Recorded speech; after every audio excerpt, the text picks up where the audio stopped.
Maybe yesterday, I had like the soup dumpling comparative. Perfection. Have you had those? We have The Trader Joe's soup dumplings, they're amazing. You guys go to Chattanooga, don't you? haven't been in a while.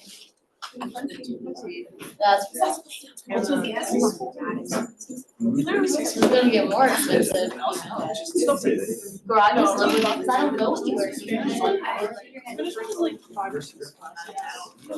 but I was thinking it before I had kids.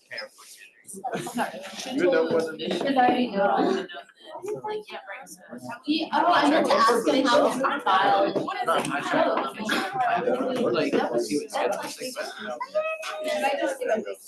I mean, it was fun. Yeah. You gonna try again? It's fun though. I took my dogs. I knew it was gonna happen. I knew it was gonna happen. Probably a little bit. I was like, not today. So now I'm like, okay, I would try it. I would try it. I would try it like nighttime, not like nighttime. Honestly, what's your bed? Alright, what time are you still in bed? I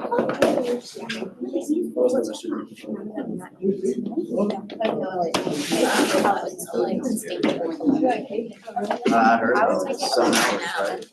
Yeah. 7 hours.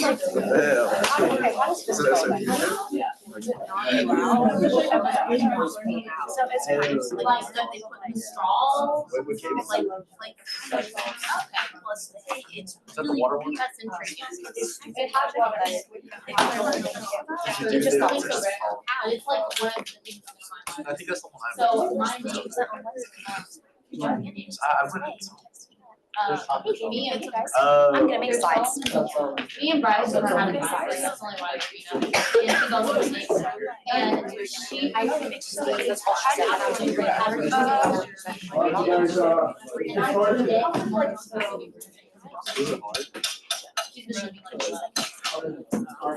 Let's go.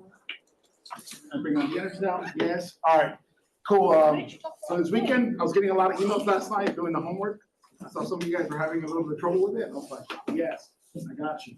And then I had you guys starting to look in, trying to solve it as a puzzle, right? So now let's walk through it a little bit.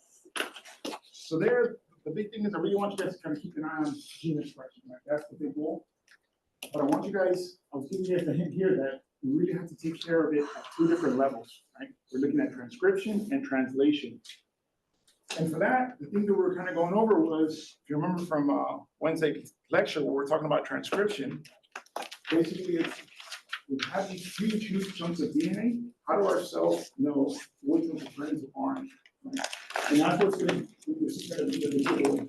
Like the transcription initiation, there's basically a code inside the DNA. That's our title box. That title box will tell us where our transcription factor will find, and then also gives us direction, tells us which way we need to go. Right? So there's your title box, your transcription factor find to the site, and then you bring in this guy, which is your RNA polymerase. That's the one in charge of. As you can see, title box to the right of that, you're going to start making your RNA molecules. So on our sheet, this is basically what we were looking at here was that there was all the code, but you didn't know where to start transcription until after you hit your title box. In a real biological sense, maybe your title box is 10 base pairs away, but I didn't feel like adding more base pairs, so I was like, start transcribing it. Right? So only this part would get turned into RNA. And at the same time, you're walking through the process, you're going to hit termination, which is this thing. It's going to tell us where we can stop making the RNA. And that's going to be that AAUA sequence, telling us stop here, and we're going to add a poly A tail. For this, I had a few of you email me, and I thought, I'm like, oh my God, I gave it away. Because I left the U in there by accident, and it's the T. And I was like, oh, they're going to see this and that, and they're going to match it up. But, so yeah, luckily for you guys caught it. So that was good. So at that point, that tells me there's our DNA. From that, we're going to jump down, and it's like, now you've technically only made this RNA. So for that jump, I need to bring up my next little sheet. Oh, sorry. So before we leave, remember I gave you the coding strand and your goal is to get yourself to the RNA strand.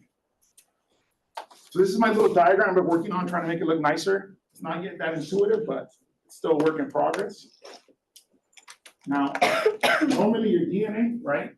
We have our coding strand, we kind of generally write it on top, 5' on the left. There's our sequence. And then our template strand is the one that does the hydrogen bond, right? So that means we're going to care about two things. One, that it's reversed. So you can see the 5' side to this one is on the opposite side to this.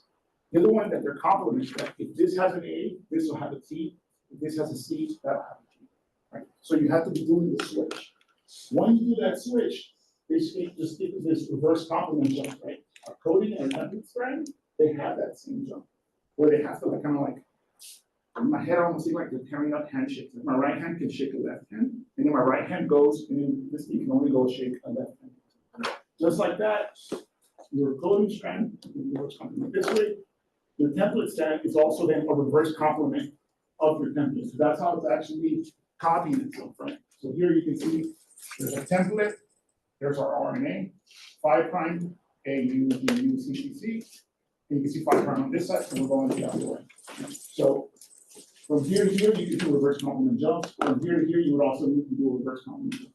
Some of you actually did that, and I was like, all right, sorry I put you through that extra work, right? Because you went from DNA, you showed me your coding to template, and from template you went to RNA.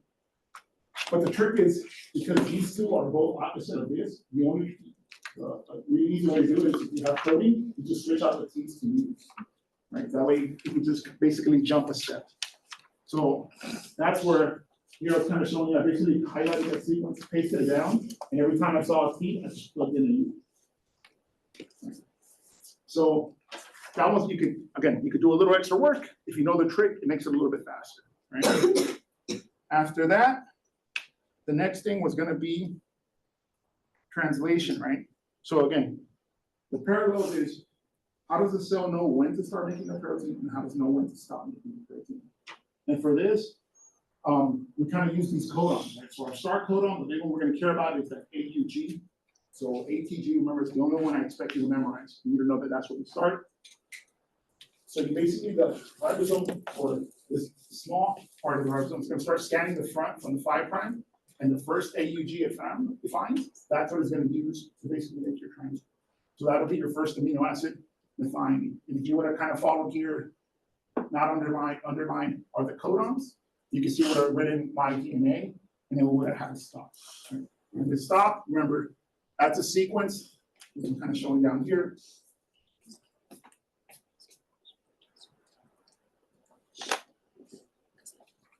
Which it pairs up to the RNA, but it doesn't bring an amino acid, it doesn't let it have a connection, and basically releases the peptide chain. So then the answer to that question would have been that, like, why don't we give up? It's because it's in my DNA, right? What do you guys think about that? That makes sense? Yeah? All right. If you didn't get to this part, I need you to go back and kind of label it again, just to make sure you're getting a good idea of how it's organized. Yeah. Okay, you know how you highlighted that section you highlighted in green? Yeah. Because you know that's where you're starting, right? Mm-hmm. But it's not A, G. Like, how do you know please explain how you know where to start, and like how you know to cut that first part off and start where the green is? Yes, that's a beautiful. I love your question. Thank you for that. Let's go check this out. All right, so in my head, I kept confusing these two because I was like, there's two orders that I'm keeping track of, right? There's the order of the events of how they happen, and what I kept saying in class, I'm like, transcription goes first, and then translation goes second. Right? But there's also an order of how these things are organized on the DNA, like how they're spaced out. So for this, the one you have to kind of know is that your DNA is going to be the biggest molecule there. So you have this in our DNA. There, you're going to have the promoter sequence.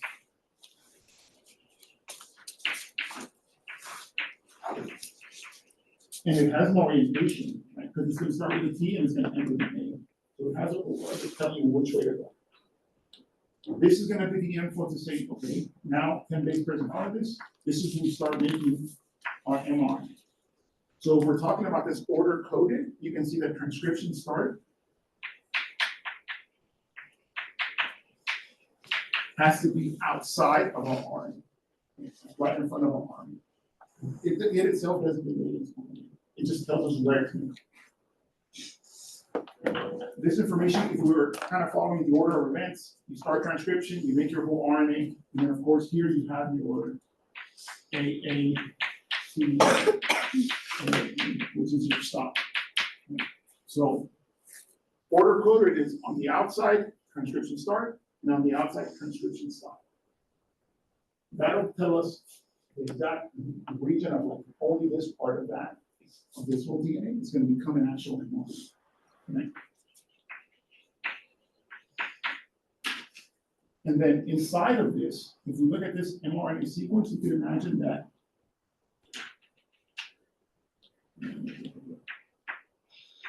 here you have your first AUG, which is going to be your start codon, and then of course you're going to have back here your stop. For this one, there's 3, but I'll give you the table so you have to memorize. You're going to see those are kind of sandwiched inside. The cool thing is you can kind of follow this back to where I know that this sequence means that this strand up here is going to have a PG, and this little signal is already coded in here. We'll do just pass it again. Same thing with this one. Our stop's already coded in here. And we'll just pass it again. So if we're talking about how it's arranged in the DNA, it's transcriptions on the outside, translations on the inside. I don't know how much to cut though. Like, is it the same every time? Like, there's 9 letters cut. Oh, the ones on the left, you mean? Mm-hmm. Oh, that. If we look at the like a genome, sorry, for the simple scenario, we're kind of ignoring it. It could have been 5 base per sequence, because again, the DNA, how we're reading the code and making us do tasks is we only go and recognize that green signal, and it tells us right onto this, and let's copy this. If you have that sequence and it's sitting on the other cable going this way, again, your memory doesn't, or your transcription records don't care what's over there. All they're gonna do is gonna go find that TA, grab onto it, and be like, we're going this way. And then start building that. So that outside stuff was just filler that I put in afterwards to trick you guys. And yeah, one of the meanest one I did was that ATG in the front. Because instinctively you saw it and you were like, oh, I'm gonna translate this real fast. That's something fine, but that was me being a little bit tricky. That answer your question? No? Okay. Let me go forward and I'm gonna show you a gene map with a chromosome. And you'll see that if we saw like our whole chromosome, we have millions of base pairs, and there'll be so many genes found inside of them. But in front of like 90% of these genes, you'll find one of these little green regions hanging out in the front. And it's normally 10 base pairs away to say, we're gonna start copying DNA right there. At the bottom of the homework, you said the subprefix thing to include. So my question is, like, will you give us like the chart on this page of the specific? So that was my goal. That chart is exactly what it's gonna look like when I print out the exam. So that's the one that's gonna be there. You know, I said the only one I really want you guys to memorize to make it easy on yourself is that ATG is my favorite in there. So that'll be good. So UAA is stuff, but there's a UAA in the beginning too. So how do you know like which pairs are the Which UAA? You're talking about the stop codon? yeah. Yeah, sorry about the code. UAA is right there. Where's the other one you see? Right there, right? So good question. So remember that your ribosome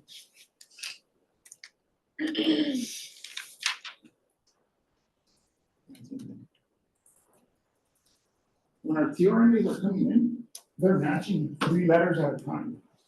So it'll be the first ribosome shows up, it grabs onto this DNA, RNA, the next RNA, the tRNA shows up, grabs to its 3, and it grabs the 3. So it has to stay, it's called like staying in frame. So it'll be spaced out by 3. Because you started here, this set of 3, you can see that's the next set of 3, that's the next set of 3, and that's the next set of 3. If we had a mutation, let's say, and this letter was missing, and then it would have thought this was the 3, then that would have been UAA, and then it would have known to stop right there. So you have to keep in track with these in frames. Back in the day, I used to work in a lab. We did not have cool software they have now, and I used to do this in Word. And I was counting by 3s, and I was like, I'm gonna get rid of this chunk in the middle, and I miscounted it by 1, and this happened to me. I saw you snipped in the stop code on, the protein got broken, and it wouldn't work. I was like, what's wrong with this? It took me 6 months to go back and figure out that I had made a counting mistake. Yeah. So counting is super important. You're gonna, when we next on Friday, I think we're getting to mutations, and then we're gonna go, you'll see how we can actually use this to our advantage. Everyone feeling pretty good about the homework? Yeah? All right, so remember what I told you guys, in the homework, I feel like I can pick on you with the hard stuff, the thing that challenges you, the super nitty-gritty details. In the exam, I normally go a little bit more abstract and be like, hey, what was the big things that you learned? At that point is, the big thing we learned, right? Gene expression is transcription and translation, and we need to control both things. And we need to be directed and guided on how to do it. One, we've been doing this part a lot, which is how does it happen? This happened first, this happened second. The new thing that I want you guys to know is this: how is it actually encoded on the genome, right? Which is our transcription is on the outside, and then anything we need later on has to be hidden towards the center, like our translations. Does that make sense? Yeah, pretty good. All right. I have this chart. I'm still working on it. If you have any ideas where you think you can make this better, work on it, send it to me, and then I'm trying to update this slide to make it a little bit more intuitive. But today, let's get started. So today we're going to be talking about RNA processing. So we're going to be talking about this little jump. Right now, we've been doing this imaginary thing where we're saying there's a promoter, and somehow this thing, all this is going to get turned to protein. In reality, there's a little extra step that we do to kind of adjust it. So that's what we're going to get into today. All right. So for starters, we're going to talk a little bit about this RNA processing happening in two different cell types, right? So here I'm showing you a bacteria, kind of representing the prokaryotes. And remember, with them, they don't have organelles, right? So they don't have a nucleus to hold their DNA. They don't have different compartments holding things separate. So the cool thing with them is you have here, you can see their circular DNA. Generally, it's smaller than ours, and we can start transcription and see this little thing would be our mRNA. There's your 5' side. And in the same compartment, because it's all together, you can even start doing translation at the same time. So you see this would be right in the cross, giving us the protein, right? So for them, it's super easy. They make the RNA, the moment it's coming out, ribosomes jump on and they start making our protein. Here on the left, we're looking at the human cell, kind of representing eukaryotes. And there today, we're going to talk about the little extra tricks that we do, right? So first, there's our DNA. We're transcribing it in the nucleus. When we're transcribing it, we're going to go into this processing thing. And that's what we're going to focus on, doing 3 different modifications. After we do the modification, so the modifications are, we add this little yellow thing, which is a 5' cap. So we add one thing on the front. You then get rid of these little things, which are called introns, the little DNA in between. And then after that, the third thing is we add this poly A tail in the back. So that's our way of modifying the molecule. These things help us keep it alive, keep the mRNA alive, and stop it from getting eaten up. At the same time, this little yellow cap actually helps build this whole complex. Right? Remember, that's the one that brings onto the small signal. But let's zoom into those little steps now. Oh, my bad. Before we get there, I'm going to show another big difference or something that's kind of cool when we're comparing prokaryotes versus eukaryotes. So for us, we normally have this thing called monocystonic mRNA, which basically means when we're making our DNA, we make one RNA, and this RNA is only going to make one type of protein. So it's a 1-to-1 ratio. Prokaryotes have this cool thing where they actually can print out one long mRNA, and then what they'll do is they'll code multiple amino acids. So that's one protein, that's another protein, that's another protein, from that same mRNA. they have this extra cool tool right here to make sure to put a little arrow on this guy that shines the normal sequence. And basically that's almost working like the things we talked about earlier. This is what's gonna guide the ribosome instead of, hey, you need to copy or translate this into protein. It's gonna tell it to grab on, and there it's gonna recognize the start sequence. And it's gonna make our protein. Yeah. So does the sequence work the same as the Tata box, and that it like indicates where to start translation or transcription? So let me think. The Tata box, remember, that's to start transcription, but that's a sequence for that complex. Here we're looking at translation, but it's the same thing. That sequence is the guide that tells us bring in the ribosome here, and we're making our protein that way. Okay, and then for that sequence and for the Tata box, the thing that indicates to stop transcription is the same sequence. That UAA, or it's a 3-set combo, yeah. The cool thing is, our tRNA codes, they're, for the most part, they're shareable. So even I can give stuff like our stop codons to bacteria, and they know, hey, we have to stop at a UAA, and they use the same ATG to stop. Yeah, I'm thinking about the like, translation like sequence, like the Chine Dongarno sequence, Yeah. like it's the same, like AGGA, GGU for the start and the stop. No, it's only at the start. Because the goal is that's literally just to bring in the ribosome, saying, here's where we're gonna start. The ribosome fires off, and then what's gonna stop it, remember, is that stop codon, Oh, okay. where it can't build the chain anymore, and the thing just falls apart. And then you can kind of reset it. Okay, that makes sense. And it And works the same way for the Tata box. exactly, the Tata box is bringing in the polymerase, saying, go fire off, and then it's not involved anymore. Okay. It's done, it can carry on doing its job. Thank you. Yeah, that's a good question. So one cool thing about this, for us, we have to do so much work because let's say you need like 3 or 4 different peptides to kind of get a job done. Like for example, like bringing in the sugar, cutting up the sugar, and using the sugar. We would have to make a gene for each one. What I really like about the prokaryotes is they'll do is they'll have the 3 genes lined up right next to each other. You fire it once, and you've made the thing that can help to bring the sugar in, the thing to cut the sugar, the thing to help you eat the sugar, all within that same sequence. So they're super efficient in DNA in that sense. On our side, we have so much regulation, but that also gives us a little bit extra powers. All right, so now we're gonna focus on just eukaryotic cells, and we're gonna be looking at the transcription, right? And for this, again, we're only gonna care about that actual jump from here to here. And for this, we're gonna give it like a little new intermediate, which is this pre-mRNA. So before you make it to the mRNA itself, you're gonna get working in that pre-phase. And then we're gonna go through these 3 different steps, right?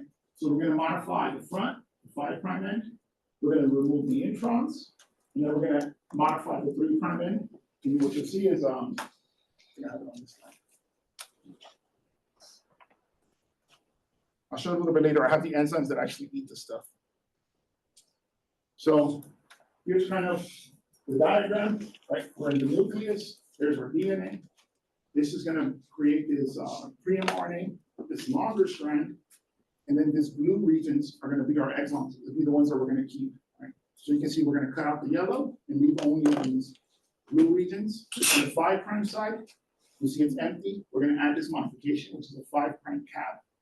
The cool thing is you're literally just adding a G backwards. And then at the back, you're going to add a poly A, which is going to add a bunch of extra A's. So what normally happens is there's enzymes that are protecting our cells that they eat RNA, or like they degrade it. So they'll go in there and chop it up. But remember, those enzymes have such special shapes of being able to grab onto things. This 5' cap won't let them hook onto it, right? Because the G is actually inverted.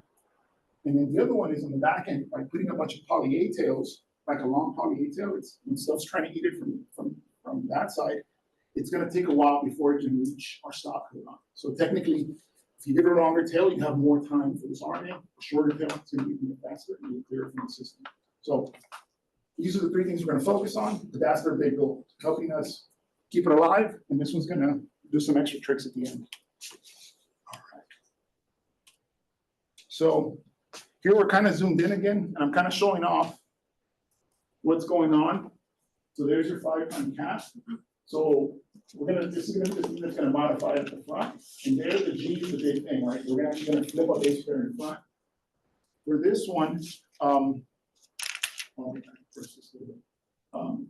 front, there's our coding sequence, the orange. This stuff, orange stuff is the light orange, is what we're gonna get rid of. And at the end is where we're gonna make our poly A tail.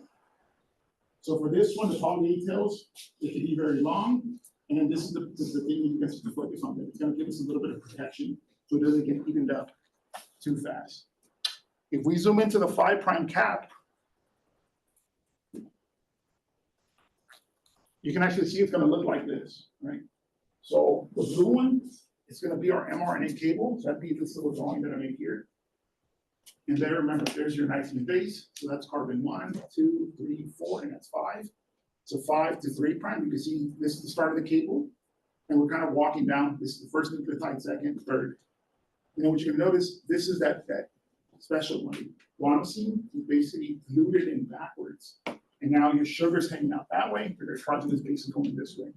So when our enzymes come looking to dissolve something, it can't, if it found just this, it could eat it up. But because that's there, it can't go out anymore. Yeah. Why is there not able to be like a 3' cap at the end instead of the poly A tail? Ooh. Give me a second.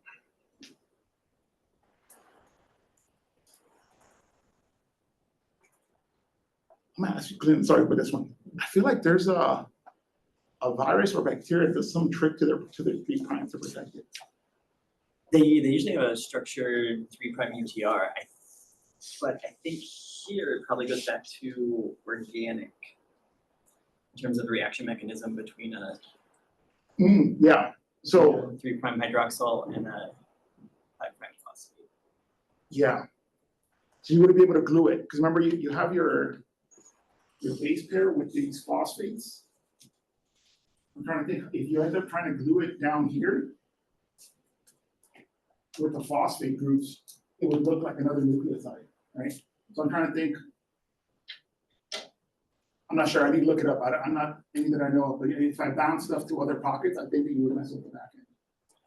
But to me, the way I kind of think of these is this 5' cap serves almost like this is a protection mechanism, and then the poly A tail gives you control to make it almost like a timer. Right? So you're saying this should just stay there protected, and the poly A tail I can adjust the sizes and like short lived versus a long lived. Yeah. But I'm gonna look it up. This is an interesting question. All right, 5' cap. There we go. All right. Now the other big thing we're gonna look at is that jump, right? So we already have the cap. Now we have this orange region. These are the exons. These are the ones that are actually getting turned to amino acids. The introns are the things we're gonna have to jump over. And we're gonna cut those out. And we're gonna make this thing at the end. So here they're kind of showing you the first 30 codons, 30 to 100, 100 to 150. And at the end, we're just making that 150 region. So how are we doing this process, right? Or yeah. So for this one, here again, it's another little drawing, same thing, right? We're kind of showing you, and our goal is we're going to kick these things out, and we're going to leave only the ones that we kind of, the exons are the ones that we care about, so the ones that are going to code for things. So for this, as we're making the RNA, right? So here, this is your DNA, this is the mRNA you're making it. You've added the 5' cap. These things are going to be, the thicker ones are our exons. The blue lines are representing the introns.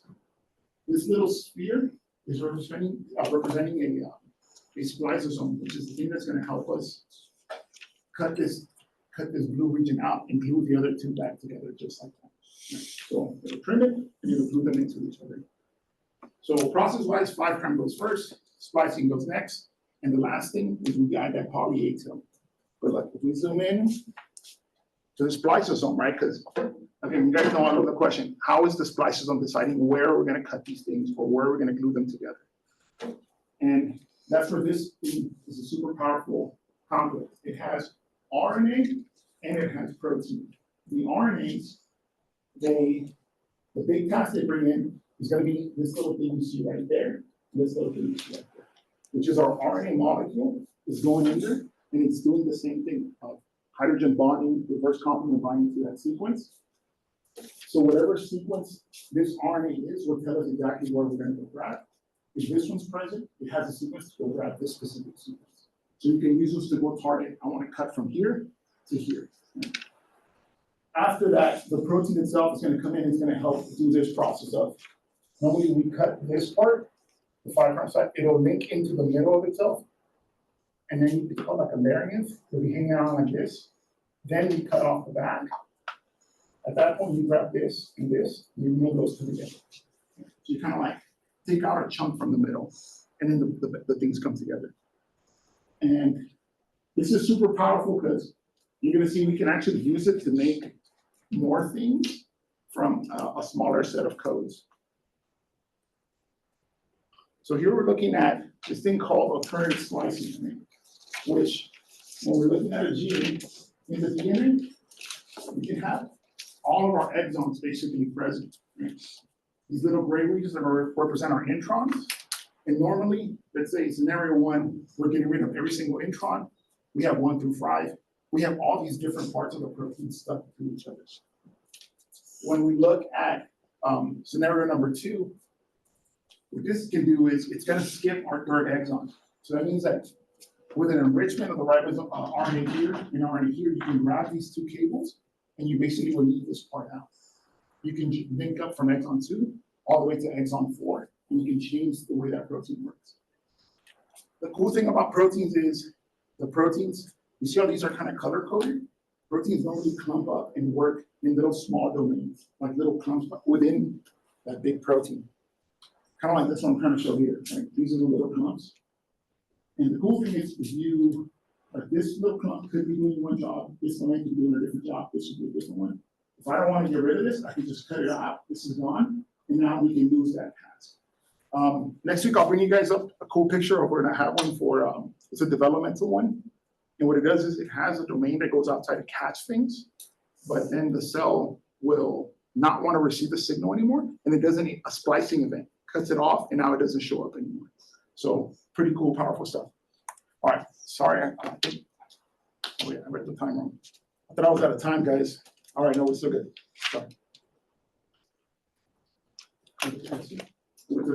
My bad. So yeah, so we're talking about the protein. You get rid of a domain. You get rid of a domain. You're basically, you can take tasks or whatever that thing is doing, you can take it away. Everything else is still there. And by that, with one single code, like technically you can make a bunch of different proteins. For this one, I wanted to show you guys a really cool one. So there's a few slides all the way at the bottom. After this thing, they're not gonna be an exam, they just look pretty cool, but check this one out. So this is it's a rat protein. And here they're kind of showing you in gray. They're putting in, this is the pre-mRNA already, and they're just showing you the exons in gray that are always present. But then, depending on what tissue you're looking at, what they'll do is they'll switch. Like for example, exon 4, there's 12 different versions that they can pick from. And they'll grab one of those and they can add it to that specific protein. So from the same gene, technically that one, I can make 12 different versions. You go to exon 6, it has 48 different versions. Exon 9 has 33 different versions. So when you put all these things together, at the end, this thing can make like, I think it was like 3,000 different kinds of proteins, but it's a crazy number for the same thing. And what you're doing is, each one of these little alternatives can bring in just a slight little different modification. Right? You can imagine if one side is phobic, one side is phobic, you're going to change the big pass. Yeah, so here they're showing you this super fancy way that our genes are lined up, and we can use that splicing to kind of help us create these different variants. And then here, a really quick way just to read the data is when you're looking at this at the presence of that exon version, it's kind of showing up in white. So you can see 4.1, it means it was the first version. Exon 4.12, it was this last alternative splicing. And when you're looking at them, you see there's a little bit here. This one has a little bit distributed, and this one has a crazy amount on the sides. So that's one cool tool. The other thing I wanted you guys to look at was this, which is, this is actually what the code looks like, or normally what we look at in the computer when we're trying to analyze the sequences. genes are normally very big and have a huge DNA sequence. When we're looking at them, kind of bring everything together, is in yellow, that's gonna be our promoter sequence, right? That's gonna be our guide to tell us we're gonna start here, we go towards the 3' side. At that point, this gray thing is representing, that's gonna be our first part of mRNA that we're gonna make. And then when we get to this green thing, this is where we're kind of showing off, this is where translation is gonna start. And you'll see we're gonna start keeping track of the amino acids going forward, right? GTG is gonna be disobeying, histidine, glycine is gonna be coded there, threonine, right? So we're gonna go through the sequence, that's our first exon. This will be our little gray area, it's gonna be our intron, which is something we're gonna kick out. And then jumping into the next one section. And we're gonna make that as part of the protein, cut that out, and convert that. Then we get to our stop sequence and stop. And there you can see there's our poly A sequence telling us this is where you stop transcription. How does it decide like what parts are like introns versus exons? Good one. Let me.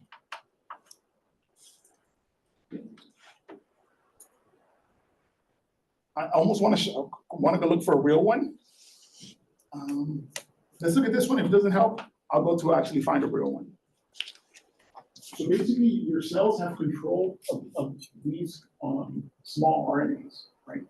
So your cells have a library of them, and they all recognize their specific pattern. So one of them might be like let's say GU, GCC. Some other one could recognize the GU, or UCC, and so forth, right? So you're gonna have all these different guides, and that guide is gonna go and it's gonna build a complex and grab onto this specific thing because they have to match up, right?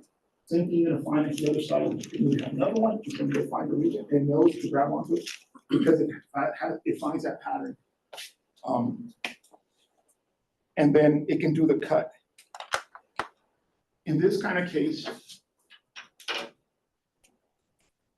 here in my head, the way I almost kind of think of it, or help me remember, is like there was a little guy that came in, grabbed on right there, and there's another guy that came in, grabbed on there, and it was able to move into the end. In the first scenario, there was equal amounts, equal amounts, equal amounts, equal amounts, so they all got cut up properly. This is the fun one, right? Where I'm like, I think this one was there and this one was there, so we had that first jump happen. But I think there was a lot of this one, very low of this, and very low of this. And there was a lot of this. So instead of building the complex of this connecting into this one decided to jump and it went all the way over there. And that's because each one had its own little like cubes coming in, cut here. You can imagine this is the same scenario, right? Instead for this one, I think these lysosome sequences probably weren't enriched in that tissue. And super upstream, the cells kind of talk to each other. And when they're talking to each other, part of that is they influence each other of like, make this small RNA, or just don't make the other. And that's how they'll tell each other, you make yours that way and I'll make mine. Any other questions? No? All right, so, sorry I went a little bit fast today. The bell really tripped me. I thought we were done with time. Let me get back to it. Let's do a quick summary over the whole thing and then we can call it for today. Where's this guy?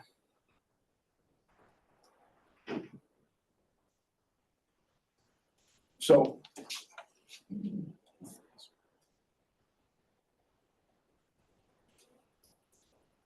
all right, so today in your notes, I want you guys to add a little bit in here in the big overall map of what's going on, right? And here I want you guys to add the 3 different things. As we're making our RNA, 1, we're bringing in the 5' cap, which we're going to protect the front of our enzyme, or part of front of our RNA. Number 2, we're going to be taking care of the splicing, getting rid of the introns. And then number 3, at the very end, we're going to add the polys. Protection, a little bit like a timer, and this lets us control what we're going to make, and we can adjust what we need. So is what considered an exon or an intron is basically what's useful to the cell? So like an intron is just like the cell is like, I don't need this part of the protein, so I'm just gonna fold it in. Or is it like a specific sequence that indicates that it's an intron?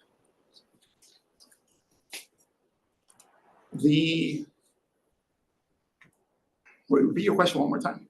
So like introns and exons are more determined by what the cell needs to use rather than like a specific codon sequence that says this part is the intron and this part is the exon.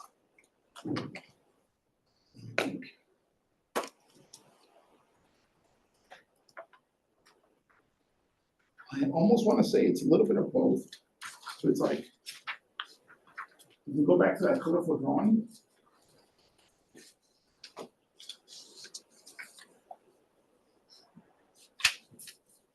Like, you can imagine that sequence 1 would be there, sequence 2, sequence 3, sequence 4, 5, 6, 7, and 8. So those sequences are always there, telling us this is where you get what the cell has control over is these.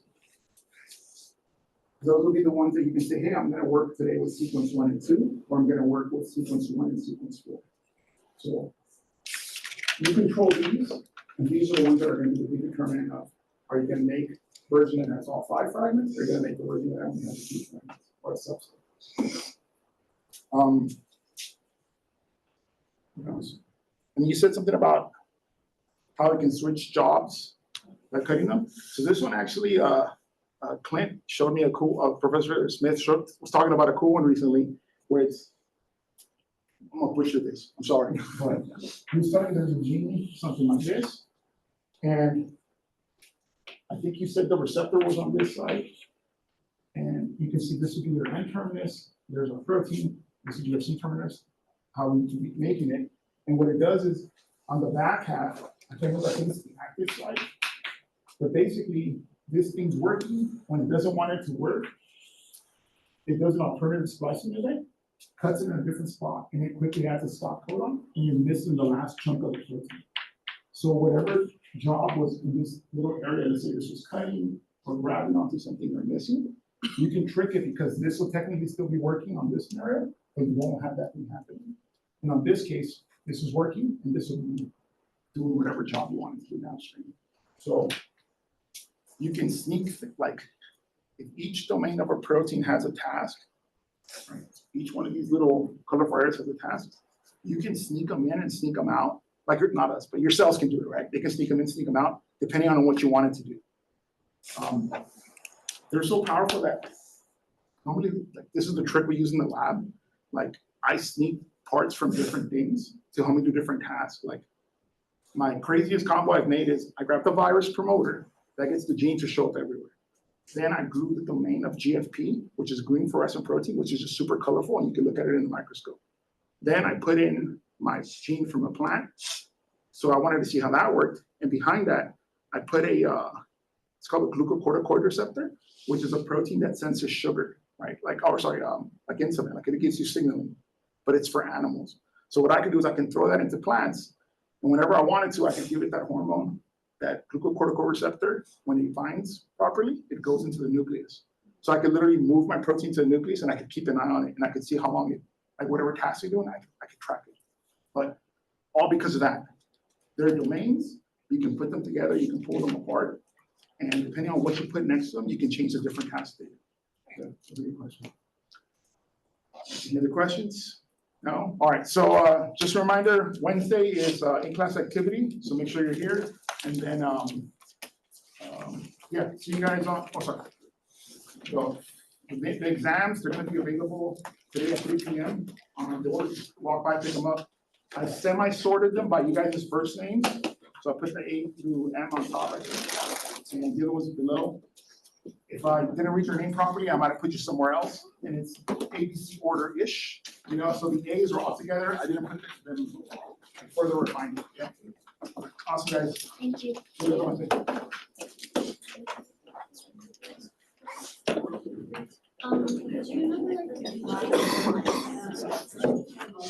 like